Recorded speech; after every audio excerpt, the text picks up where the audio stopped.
हमर जगर माछ आसी पूरा फ्रेश देखि परथे ताको वर्तमान में भाजीबा।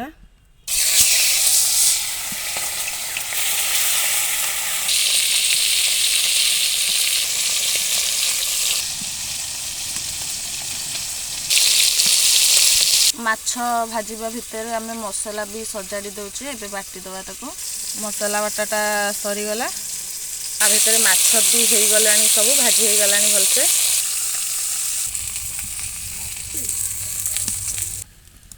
माछ भजा रेडी मसलाटी पकेया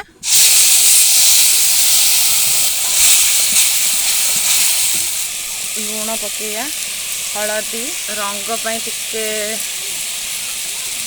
लंका पाउडर पकईदवा टमाट भी पकईदवा बेस मसला एत कषा हेनी से पानी देदवा माछ तरकारी की फुटिया को छाड़ीदेवा। देखो भल भाव में फुटुची आंबुल खंडे पकईदवा तरकारी तरकारी हो आसला आम माछ पकईदवा। माछ पकईला किसी समय आम छाड़ीदवा फुटापी। वर्तमान आम माछ तरकारी हो जाए आम ओल्लैदवा।